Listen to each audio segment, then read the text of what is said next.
Hello and welcome to Minter Dialogue, episode number 469. My name is Minter Dial, and I'm your host for this podcast, a proud member of the Evergreen Podcast Network. And for more information or check out other shows on the network, do please visit evergreenpodcast.com. I'm excited to bring to you this interview with Jackie Acho. Jackie is president of the Acho Group, a strategy and leadership consulting firm that she founded in 2005. With a PhD from MIT, she's worked for technology, industrial, academic, nonprofit, and economic development clients, with a particular focus on growth and innovation, strategy, and leadership development. She's also the author of The Currency of Empathy, The Secret to Thriving in Business and Life, that came out in February 2020. Her current work includes empathy-centered cultural transformation with the Cleveland Police. In this conversation with Jackie, we discuss her inspiring personal journey, dealing with cancer, why she moved to Istanbul in Turkey, her work on empathy, about leadership, sexy leaders, work-life balance, and much more.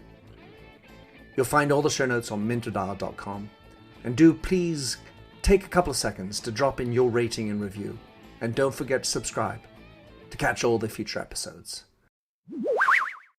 Jackie Acho, it's a pleasure to have you on my show. We obviously connected quite a while ago, being interested in empathy, and you've got this book, Currency of Empathy, The Secret to Thriving in Business and Life, that you published at the beginning of the pandemic, or at least in 2020, as I recall. I would love for you to introduce yourself, Jackie, as you'd like to, and I want to get into your current context so that we're all on the same playing field. Okay, sounds good. So I am a businesswoman, an entrepreneur, a speaker and author like you. I did not start with empathy. I got a PhD in chemistry from MIT, so empathy was not nearly my professional starting point. From there, I was alone on the lab bench and decided I wanted to work with people on problems that were broader in scale. I went to McKinsey & Company, where I stayed for the next decade. I was in the Chicago office and a partner in the Cleveland office. My specialty was growth and innovation and strategy. So I was always doing forward-looking planning with companies and also in technology economic development, leveraging my background. In 2005, I left McKinsey to start my own business because I had a baby and a toddler, and I didn't want to outsource them.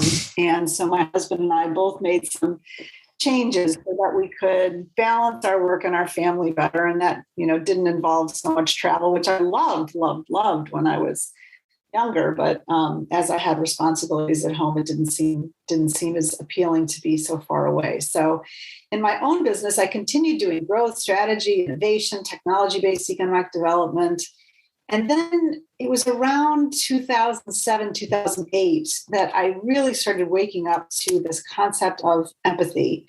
I started a blog called Currency of Empathy back then, which, mostly landed on deaf ears. And when I was speaking about the topic, I got a lot of blank stares. I would be invited to speak on women in leadership and women in science and different things. And I always managed to talk about this human superpower of empathy that we have.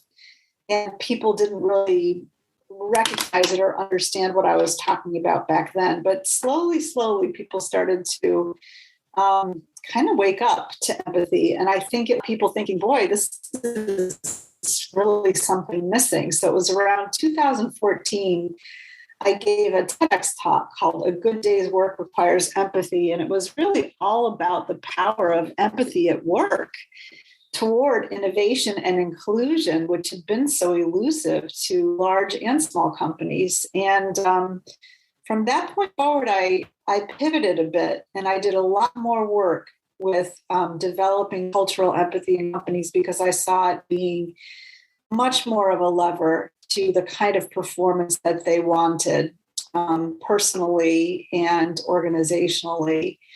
including such organizations as the Cleveland Police, doing a cultural transformation centered on empathy.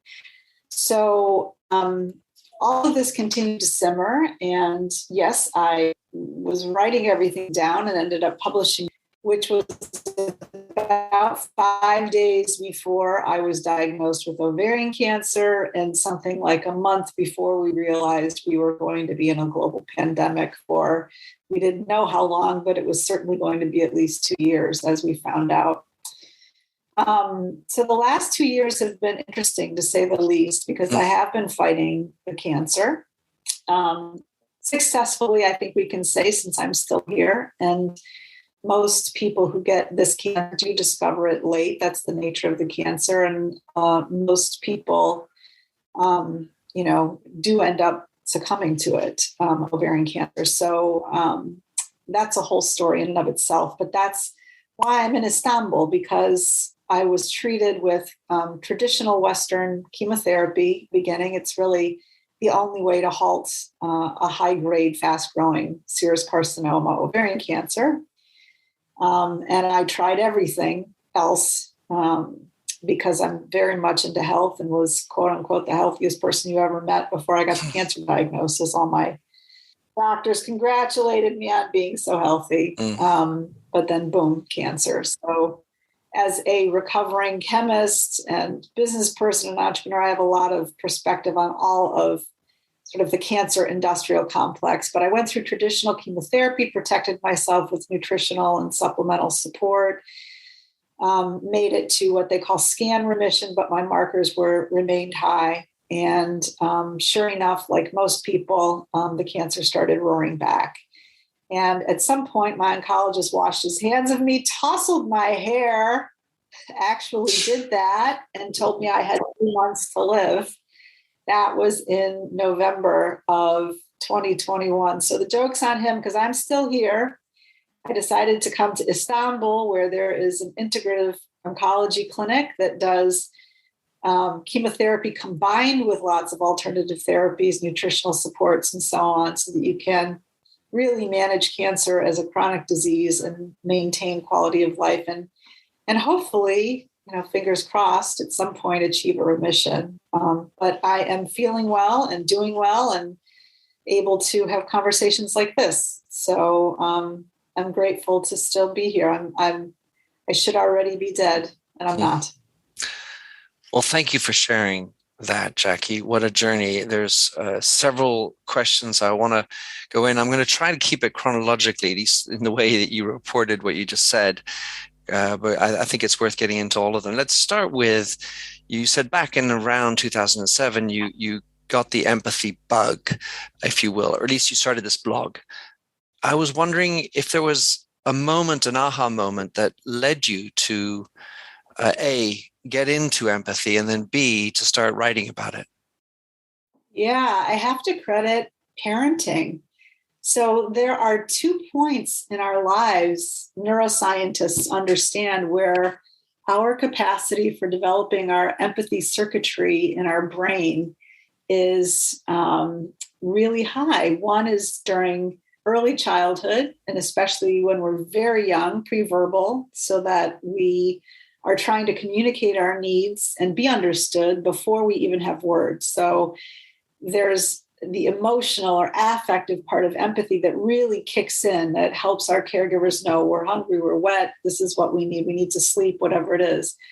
And it's a two-way street. So when you have very young children, this communication process is happening in a mirror image. And so I really was transformed by having children, as most people are when they do. And a lot of us go through that experience. Now, you don't have to have children to develop your empathy, obviously. And hopefully when you were young, you got what you needed from your own parents and caregivers, so that you do have a capacity for empathic development as you grow. But parenting is a really powerful moment for developing your empathy. And my children happened to go to a preschool that understood this. So there I was, coming into parenting as this, what I thought of as a powerful executive, right? I was a partner at McKinsey. I had this PhD in chemistry. I really had been leaning into all of that intellectual stuff. And yeah, you were a power woman. Yeah, and I had sort of gotten out of touch with my heart, and the kids brought me back to it and centered me back on it. So I have to credit them first of all, but then also Simon Baron Cohen published a terrific book. It's hard to get through the first chapter because he talks about psychopathy, but it's called The Science of Evil on Empathy and the Origins of Cruelty. And when I read that book, I kind of had an aha moment because he took this soft subject. So he's a neuroscience professor at Cambridge University in England, and he's happens to be Sacha Baron Cohen's cousin, but this is not a funny book. This is an academic book. But he took this soft concept called empathy and he solidified it by describing the neuroscience behind it and describing the developmental pieces of it, the sort of affective emotional piece that starts first and this cognitive imaginative piece that comes as we get verbal. And the more I read about that, the more it really synced up with the way I understood the world, because I don't believe so much in evil. I believe in the absence of good. And that's kind of how he described it. It's the absence of this capacity for empathy that really leads to a lot of the evil doings in the world. I plan to get into that a little bit more later. But just starting with your chemistry notion, I imagine people working in laboratories at the desks and kind of focused on, checking out molecules or whatever you're doing. And similarly, the thought goes to people who do coding. They're looking at their screens and writing in all sorts of syntax and everything. And my impression is that they're pretty much into themselves and their work, as opposed to their colleagues. Empathy is kind of missing, I would say, in the programmer coder world. What's it like in the chemistry world?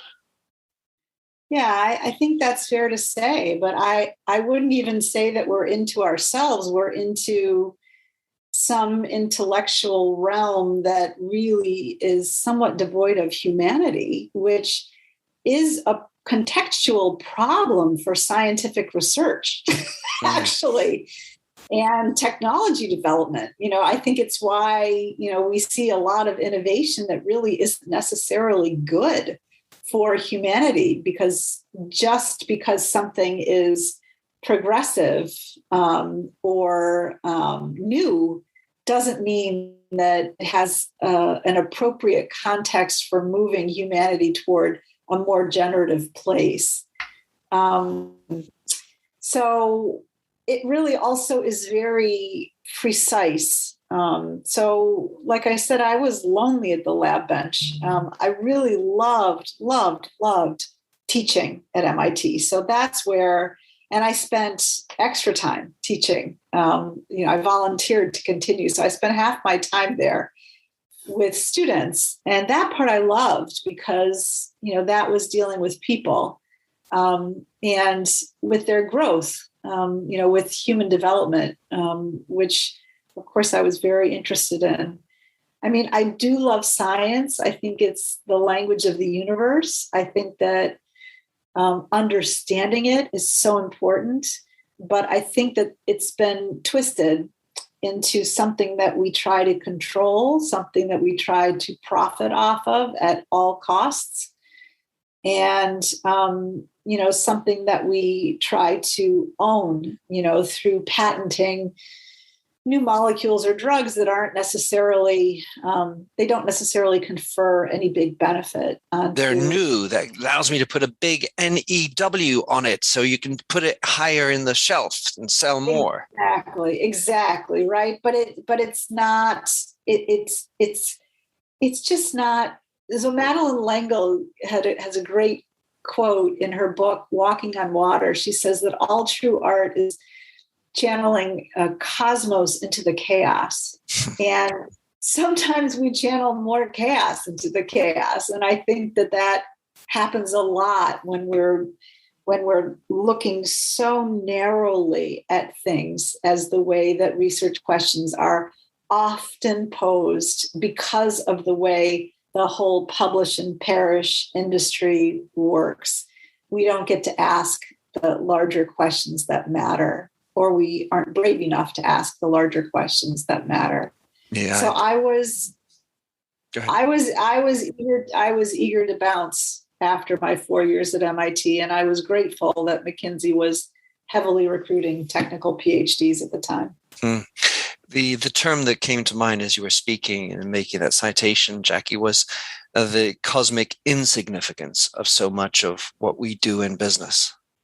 Yes, right, exactly. Busyness. It's busyness. We keep ourselves very busy, but we don't necessarily progress humanity. And so innovation is something often associated, I suppose, mostly with industrialists producing new somehow. Working at McKinsey, what was your journey attached to empathy in the consulting business without necessarily, I suppose, throwing colleagues under the bus, but where did that go? So, empathy wasn't an explicit conversation at McKinsey either. It was very much in the business world, very much driven toward increasing shareholder value. I was there throughout the 90s and early 2000s. I did work with about half of my time in technical and scientific companies because that's my background. And I would say a lot of what I did in hindsight with respect to empathy was helping the business side understand the scientific side and the scientific side understand the business side, because there wasn't a lot of cross-training and there was a lot of misunderstanding between the two sides. So somebody who could bridge that gap had a certain power in driving communication, which would then drive innovation, because all of these different ideas would be included. So I would say that was part of my empathy training. And then there would be two other areas that were valued at McKinsey. One was, of course, client service. So McKinsey actually has a leadership model that includes, client leadership. And I loved working with people. That's why I went there. I had missed the chance to work with people and help them grow. In a way, the business was sort of not the sidebar of what we did, but it wasn't all of what we did, because I just really wanted those people to succeed and to grow in themselves personally and professionally. And they wanted the same for me. So that was really a nice, mutual, empathetic context.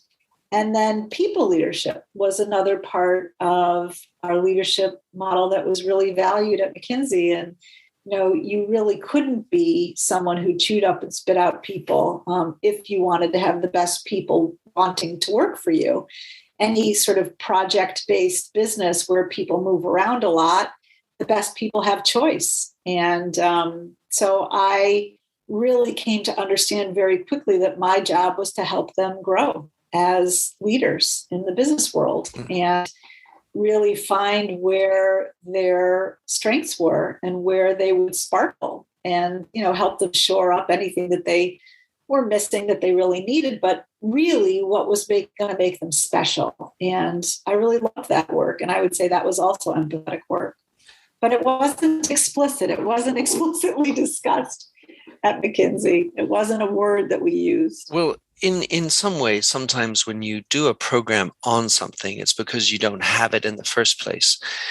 I suppose sometimes putting a label on something needs to happen at the beginning. And from what I understand from a friend of mine who's working there, they actually are now explicitly talking about empathy at the leadership level. And they're doing, literally empathy courses and stuff like that. But anyway, that's for another day. So I want to, in the time that we have left, Jackie, I just wanted to explore a little bit more about your journey with regard to empathy in your battle with your cancer. And my sister's a doctor, her husband's a doctor. Generally, as we get older, we have to deal with doctors. Empathy is a thing you imagine that doctors ought to have, but if they have too much of it, they can risk becoming eaten by their job because it's stressful dealing with such heavy topics all the time. But what would you like to tell us about how you see empathy in the journey that you've been on? I think what I have discovered most in these last 2 years is one of the biggest barriers to empathy is getting your own stuff out of the way. And cancer is a triggering topic for a lot of people. So I really learned that, my own situation could be triggering for people, and their response to my diagnosis or, my experience through this journey and the treatments of it would have to do with their fears of getting cancer. It's kind of started with, well, geez, I know that you've been so healthy. I was a certified yoga teacher on the side. I eat a very plant strong, clean diet, for the last decade or more, well, more now. I didn't even use Advil or Tylenol. I mean, I really was quite healthy. So I think there was a lot of fear about, well, if you can get cancer, then what about me? I didn't have any cancer genes, which 95% of people don't. That's another sort of red herring when it comes to scientific research. But so I would say that, a lot of people get their fear triggered in conversation with me around the cancer. So it started to mean that I had to put some good boundaries around myself and who I discussed what with. I'm very open about my diagnosis. I'm very open about what I'm going through. I've been blogging what I've been learning, especially looking through the lens of empathy in these last 2 years. But I do find that people's responses, often start with their fear, their feelings, how my cancer affects them, especially if they're family members. Wow. Not my immediate family, but kind of what it means to them that I have cancer, or my coworkers, right? So that's been interesting because it really taught me that step one, empathy is sort of selfish first. You kind of have to get your triggers out of the way in order to sit in understanding with somebody else and have an appropriate emotional response. And that's the way I define empathy. And that last piece is so important. And a lot of people leave it out when they define empathy. The part about having an appropriate emotional response means it's the response that the other person needs from you. It's not your knee-jerk response to their situation, which really can be taking your own emotional trip. I think that's what I've learned most, having cancer, about empathy. Well, on the one hand, what I hear you say, Jackie, is you're having to deal with everyone else's emotions in talking to you about your situation. That's true. And I will say that the people who really are centered in their own empathic development are amazing. It's not the majority of people, but it really is a superpower to have somebodies who are willing to sit with you in whatever's going on, right? Whether you're afraid of dying, as I've been, I got to that place, and trying to plan for a peaceful passing, like that stuff happened to me, or celebrating a good result, whatever it is, but to really sit with you in what's happening and not wish it away or just try to deny it, I guess. They're a real gift. And most of it has to do with simply listening, not offering a solution, not telling me your story of how you once worried you had cancer, but you actually didn't. I've heard so many of those and I'm like, oh boy, that must have been really hard for you. But yeah, so that's it's a real gift, and it is a superpower, and it is something everybody could cultivate, but they have to wait a beat before they react, and they have to get their own triggers out of the way. So many people ask me how I felt when George Floyd was killed. And as I sit across a table from a black man who's about to talk about how the murder of another black man felt, I don't think it really matters how I feel. Hello, I'm Stephen Dorsey, host of Black and White from Evergreen Podcasts. We'll explore and explain how white advantage, bias, and outright discrimination continues to plague our society. Black and White is available wherever you listen to podcasts. So what my mind wobbled onto as I was listening to you was this notion of transference that Freud would talk about. And I was wondering, because at some level what we're doing is we're projecting onto you my own fears, and that's so the ability for me to understand that I have fears and that's coming through. How do I compensate for that so I can talk to you in a way that's dealing with you, or at least listening to you, of course, and moving away from my ego and my issues to be in a neutrality of listening, and to stop that transference happening as far as me projecting onto you what's happening. What needs to happen otherwise is to allow for the transference of you onto me.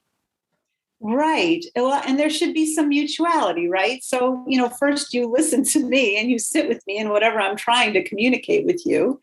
But then I can sit with you and what that's bringing up for you, but it should be separated. There should be mutuality. I should be able to relate to your experiences without my triggers too, but it's got to go back and forth. And it's something like cancer. It's been a very dramatic demonstration of how people's fears and triggers get in the way of that. Yeah, exactly. Thank you for that, Jackie. And it makes me really feel, and this is something, my bias, if you will, I'm not trying to take it onto my story, but is that I think that a lot of the problems we have in this world are because of getting in the way. It's sort of me getting in the way of listening. Absolutely. Absolutely. That is the big barrier to empathy. And empathy is our superpower, right? So if we can deal with that, and also preemptively take care of the next generation in such a way that they have fewer triggers than we did, right? So that we'll be left with so much work as they get to be adults in recognizing and overcoming their triggers. We'll be in better shape. Right. Well, that's I'm going to be sort of careful about this, but I frame this. But all right. So let me just a little preamble. One is you talk about how affective empathy is the new asset class. You also talk about the signs of our empathy deficit disorder. And so, right, you've got it. We have a deficit. What we need is affective empathy. Certainly there was Obama, I believe it was he who sort of said that we have this sort of the epic or empathy deficit century or something like that. Then you also talk about Rifkin saying, well, actually, empathy is on the rise if you look back to the beginning of humanity. So in the larger context, we're on the way, but it seems like we've dipped. Is that your feeling? Or because I was trying to dissect your different references that you have, and I was wondering whether you feel that in today's world with these triggers and all that going on, and possible maybe more individualism and hyper individuality and maybe even narcissism going on, it's been on the decline recently. What do you think? I think that our generation, sort of 50s and above, really have, I think we have driven a lot of narcissism, individually, societally. I think that the way that our leadership development pipelines have worked have sapped people's empathy. So by the time they get to the top of any given, company, corporation, where they're in charge of so much people and money and power, I think that they make decisions as if humanity doesn't matter. So I think that while we are still in power, we are seeing an empathy deficit. And I think that it certainly has reared its head politically in the US and, globally. But I feel hopeful when I look at the next generation. So when Rifkin talks about empathy rising, and there's been a lot more written too about younger generations, I look at my kids are now 18 and 19. I look at kids who are just graduating from college now. And even though we give them a bad rap because they've been engaged in social media in a way that, sometimes makes us worried, mostly I see a lot more empathetic behavior in their generation. So we need to wisen up and get out of their way to some extent. What I don't like is when people put it all on their shoulders and say, it's up to you, next generation, to fix climate change, because we screwed all that up.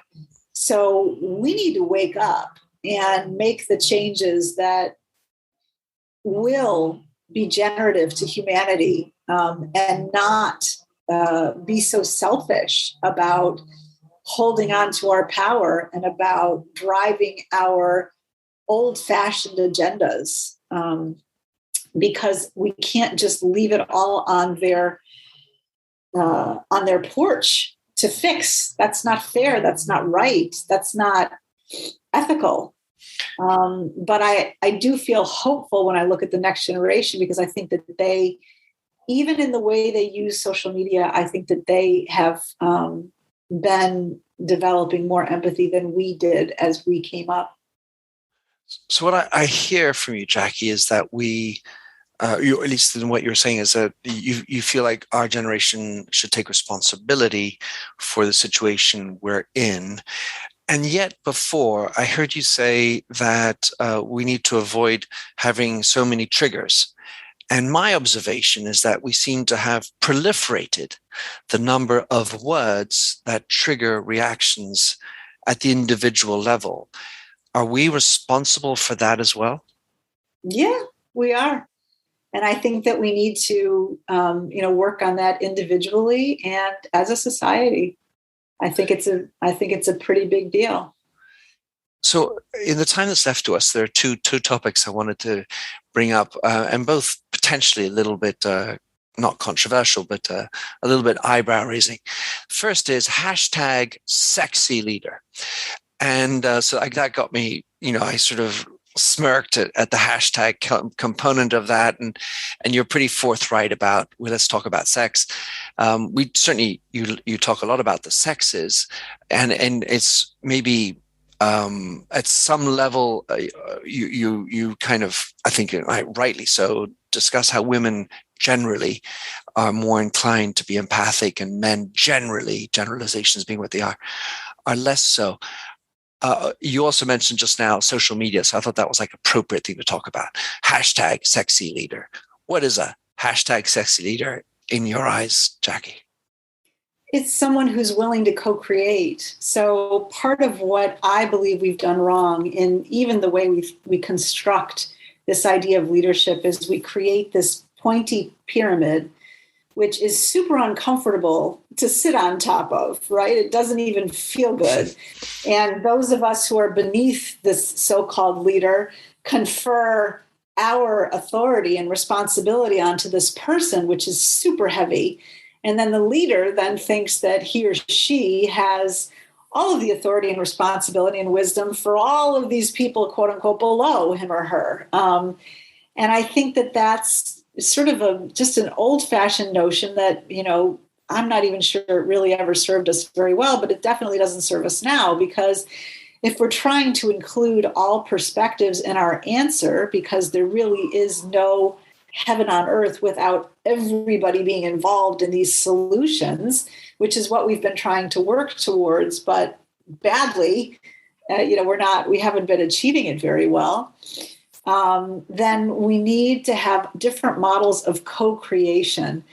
There was actually a job opportunity I was offered, a part of another little instigator for me getting into this topic of empathy was this job opportunity. And my kids were very little. The job was really a super thing. I thought it might be something I'd love, but it was at the top of one of these pointy pyramids, and it was going to require 120 hours a week. And And I ended up proposing to share the job with another super qualified person who was really a wonderful compliment to me in skills. And, of course, the board listened to us for a while and then came back and said, actually, Jackie, we just really want you to take the job. And I refused because I didn't want to be sitting at the top of that point and to throw my kids under the bus, since I had, left McKinsey to try and balance work and family. So I really think this idea of co-creation is very important. And that's why I brought up the topic of sex at all. And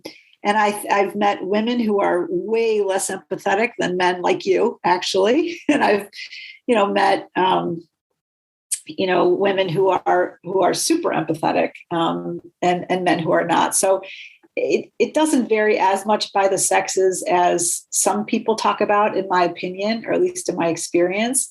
But this idea of two beings coming together and in a 50-50 way, creating something entirely new is really what I mean by sexy leader.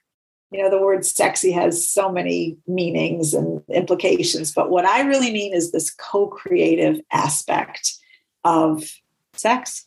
When I listened to co-creation, my little mind, Freudian slip, went to procreation.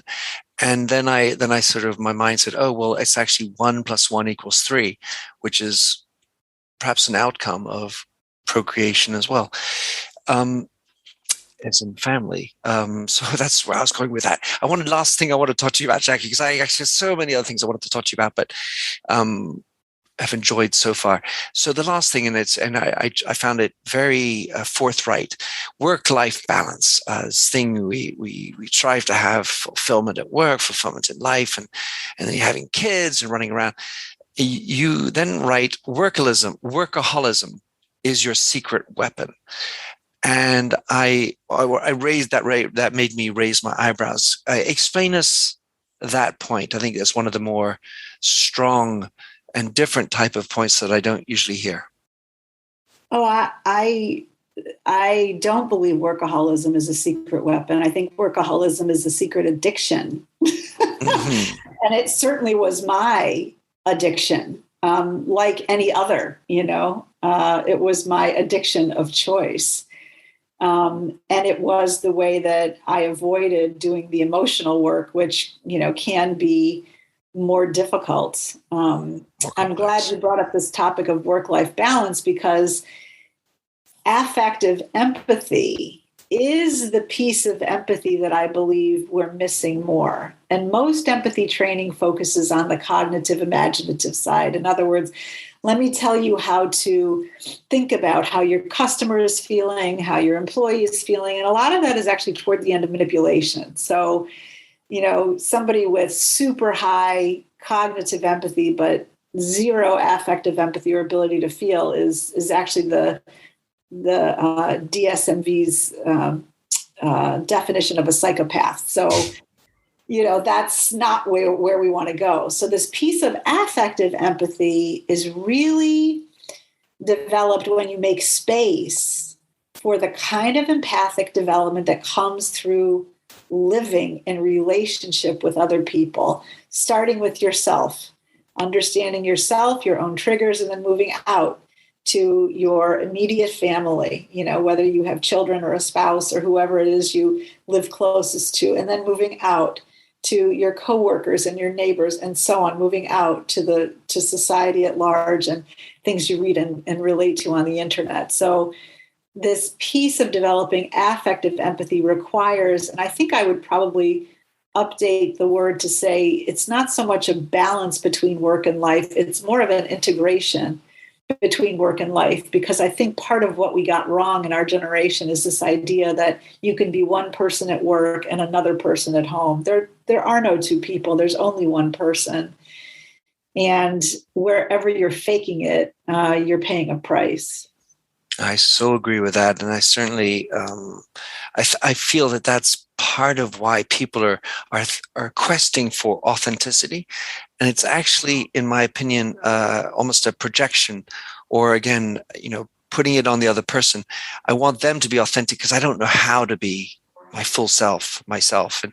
And the idea that you turned down that job, for me, is indicative of this idea of the courage to live the life I want of me, to be the person that I am, as opposed to the title or the extrinsic value that other people are going to say, oh, look at Jackie, she's the CEO of this big company or whatever. Yeah. It was heartbreaking at the time. And I have to tell you, I spent some time crying in the bathtub over that, but also shedding that pursuit of the external identity, which had driven me to that point. Such a common theme. One of the quotes that you have is, leadership as usual is not effective because it is not affective. So E replaced by A. I want to finish with one more quote, and then just because there's so many things in your book that are absolutely brilliant, wonderful read. And it relates to me in my world, but it's hopefully something that other people can take, which is, you write, men's lack of belonging and connection, for boys and girls alike, true empathy from dad is the real currency of the actually lucky sperm club. So on this encouraging note, Jackie, where we seek to find an integrative life, like you're trying to find integrative healthcare in Istanbul, which seemed to be like another connecting of dots, Jackie, thank you for being on the show. And how can anybody get your book, of course, and follow your blog and everything else you're up to? Thank you so much. This has been, as I expected, a marvelous conversation. Your questions are fantastic. Thank you. So my book is on Amazon. It's called Currency of Empathy. So that's the way to get the book. I have a website, which is jackieacho.com, JACKIEACHO.com. You can find my blog there. And I continue to blog here from Istanbul. So there's been a lot of articles about Western medicine, integrative oncology, but also a lot of insights into empathy as I continue on this journey. So I love to interact with people. I love to get comments on the blog or emails. And it's really being in that conversation that nourishes me and makes me feel closer to home, even while I'm far away. As you write, leadership is a two-way conversation also in your book. So let's hear it for engagement. Conversation, as you know, that's one of my big topics of the year. And I look forward to many more with you, Jackie. That sounds wonderful, Minter. Thanks for having listened to this episode of the Minter Dialogue podcast. If you like the show and would like to support me, please consider a donation on patreon.com/MinterDial. You can also subscribe on your favorite podcast service.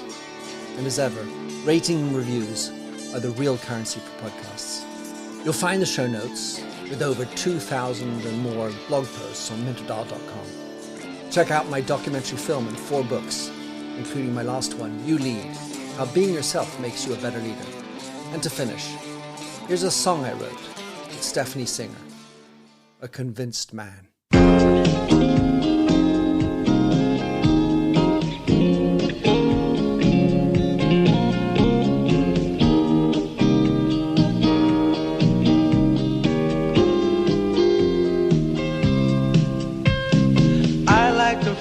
A stranger tucked around me, precipitating the danger to feel free. Trust is the reason, still I won't toe the line. I sit here passively, hope for your respect, anticipating the thrill of your intellect. Maybe I tell myself there's no use in me lying. I'm a convinced man, building an urge. I'm a convinced man, to live and die submerged. A convinced man, in the arms of a woman. I'm a convinced man, challenge my fate. I'm a convinced man, competition's innate. A convinced man, in the arms of a woman. Sometimes revenges and struggle with deceit. Live for the challenge so life's not incomplete. What's wrong with challenge? I know soon we all die. I like the feel of a stranger tucked around me, precipitating the danger to feel free. Trust in my reason and let me show you why. I'm a convinced man practicing my lines. I'm a convinced man here in these confines. A convinced man in the arms of a woman. I'm a convinced man, been to the test. I'm a convinced man, I'm ready for an arrest. I'm a convinced man in the arms of a woman.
So many people ask me how I felt when George Floyd was killed. And as I sit across a table from a black man who's about to talk about how the murder of another black man felt, I don't think it really matters how I feel.